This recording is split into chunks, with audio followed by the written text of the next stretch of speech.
Alright, just looking at the numbers. Height tells us how high they're getting.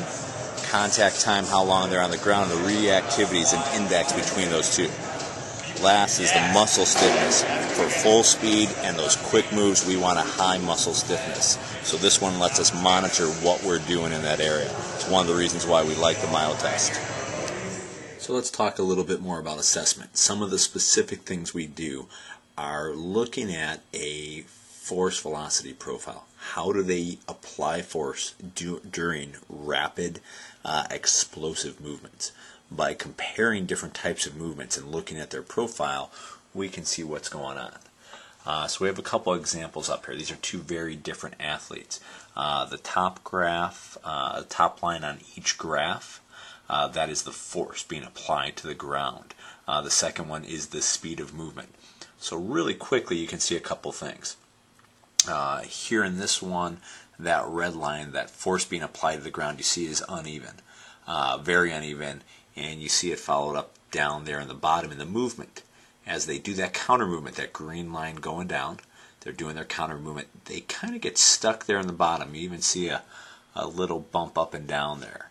If I come over here and look at this athlete now, you see how he goes right down and it starts coming right back up. We got a check mark.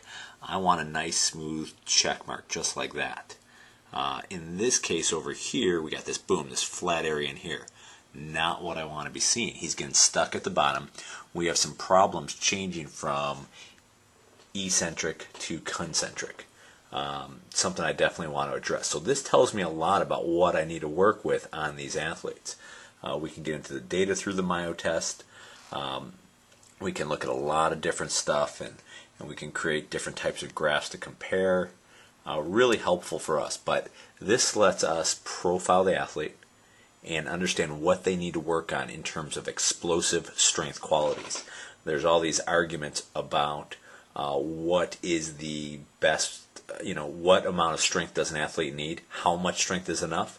Well, as we actually get into this here now, I can figure that out. I can look at, do I need to spend time working on strength with this athlete, max strength, explosive strength, eccentric to concentric, reactive, what's the deal?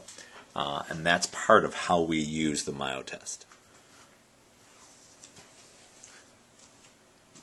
Alright, we're sitting here looking at the data back in the athlete's lounge. Guys get to come back, watch TV, but we also sit back here and go over data, show them how they're doing on tests like this with the MyoTest, or if it's dartfish and watching video of sprints.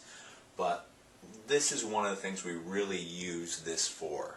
MyoTest is a great tool, and we can see the different information, track what they're doing.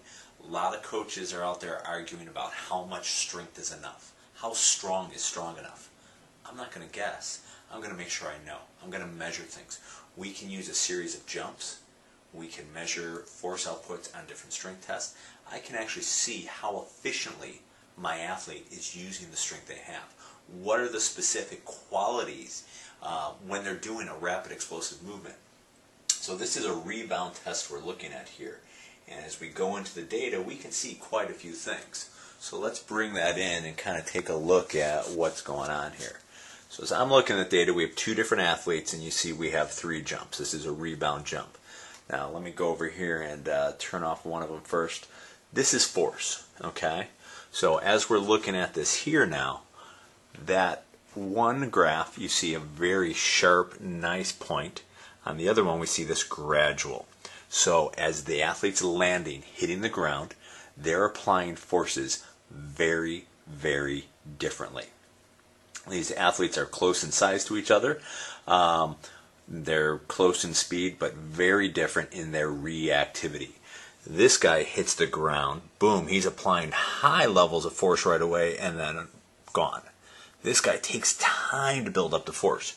The way these two need to train is going to be very different. This will affect their max velocity, their ability to cut, change direction. Let's go up here, and we're actually going to change this now, and we're going to bring up power, and let's see what that does to their power outputs. So now you see the difference here as well. Okay, this guy, eccentric, okay, it's calculated as negative power. We call that eccentric power. Huge, huge differences. You can see down here in some of the data, maximum eccentric forces, See differences in here. Big differences. Well, this guy's going really quick. Boom, hits, he's absorbing, but then he's applying that force back up, positive, go. Great change, great amortization. This guy, slow, and then going back up. He's taking more time on the ground, and you can see the difference in time here, okay? Much different in how long each are on the ground and applying forces. Big difference. So tools like this with MyoTest, something we really like, MyoTest Pro software, lets us be specific. We're not making guesses about what we're doing. We're making sure we're measuring and checking our athletes and getting the program right.